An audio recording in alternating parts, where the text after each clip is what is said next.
오늘은 커핑에도 농도와 수율이 있다라는 이야기를 하고 싶습니다.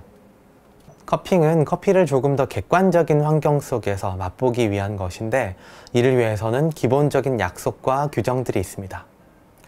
SCA 홈페이지를 살펴보면 물과 원두의 비율에서부터 커핑하는 공간의 크기에 이르기까지 상당히 구체적인 부분에 대한 가이드가 있습니다.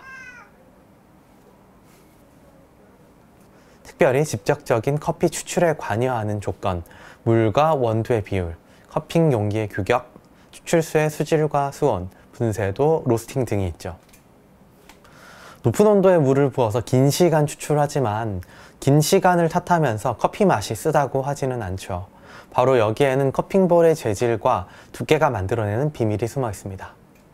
실온의 커핑볼에 원두를 담고 뜨거운 물을 부으면 커피 용기 안에 담긴 현타객이 짧은 시간 동안 높은 온도를 유지합니다. 그리고 3분을 넘어서면서 추출력이 많이 약해지는 80도 전후의 온도로 내려오고 이후에도 지속적으로 하강합니다. 정확한 재질의 규정이 있지는 않지만 커핑에서 의외로 중요하게 고려해야 할 부분은 커핑 용기입니다. 예를 들어 플라스틱 커핑 용기는 많은 열을 흡수하지 않기 때문에 같은 온도의 물을 부어도 커핑 초기에는 높은 온도의 현타객이 만들어졌다가 식어가게 됩니다. 반대로 두꺼운 세라믹 커핑 용기는 더 낮은 온도의 현타객을 만들게 됩니다. 두꺼운 세라믹 커핑볼이 조금 더 낮은 추출력을 갖게 한다면 반대로 얇은 유리컵은 조금 더 강한 추출력을 가집니다. 수치로서는 큰 차이가 아닐 수 있지만 커피의 섬세한 뉘앙스에는 어느 정도 차이를 만들어서 맛에 예민한 테이스터라면 차이를 변별할 수 있습니다.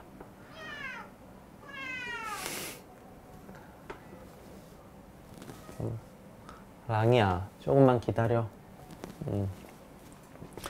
다른 조건이 같다면 세라믹 커핑볼과 얇은 유리컵에서는 맛이 서로 다를 수 있습니다.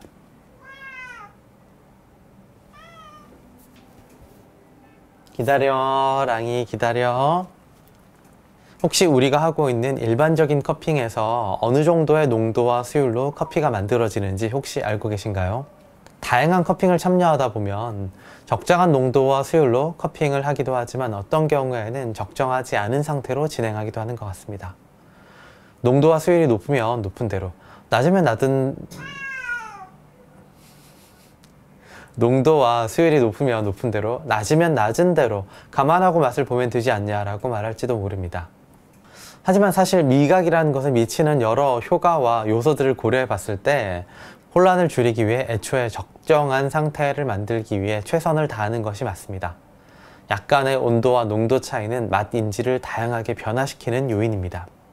한 가지 흥미로운 것은 브루잉 컨트롤 차트를 통해서 적정한 농도와 수율을 제시하는 SCA가 커핑에 대해서는 그렇지 않다는 것입니다.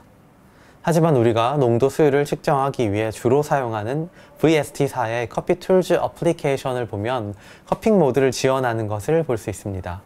측정 수치와 어플리케이션을 이용해서 적정한 커핑의 농도 수율을 공유하다 보면 대략 적정한 범위를 찾을 수 있을 거라고 생각합니다.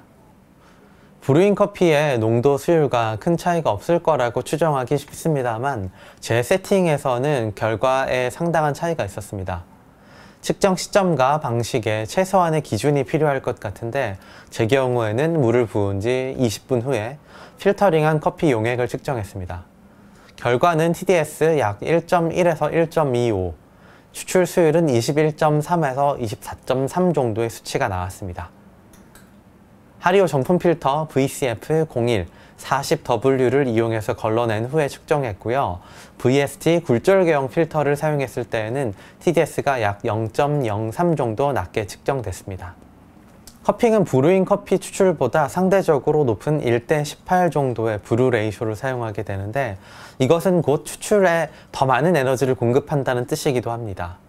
결과적으로 브루잉보다는 더 높은 수율로 추출되기 때문에 아무래도 조금은 더 엄격한 기준 속에서 맛을 볼 수 있도록 의도된 것이 아닐까 생각합니다. 커핑의 환경에서 다른 부분에 비해 비교적 잘 지켜지지 않는 조건을 하나 꼽자면 바로 분쇄도가 아닌가 합니다.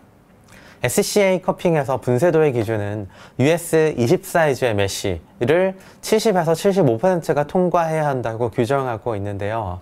문제는 절대 다수가 해당 메쉬를 가지고 있지 않다는 것이죠.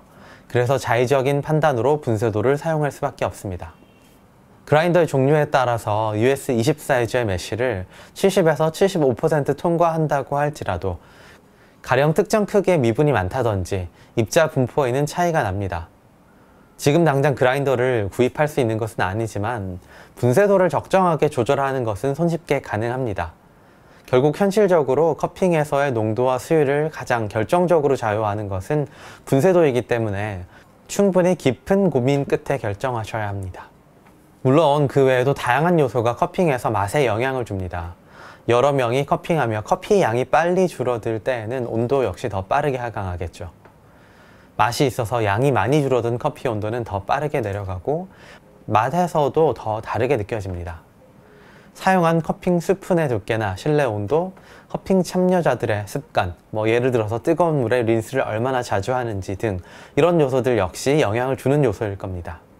단순하게만 보이는 커핑인데 이를 둘러싼 변수를 모니터링 해보며 정말 다양한 생각을 하게 됩니다. 분명 같은 커피인데 오늘 이 커핑에서는 왜 너무나 다르게 느껴지는 것인지 미스터리 같아 보일 수 있습니다.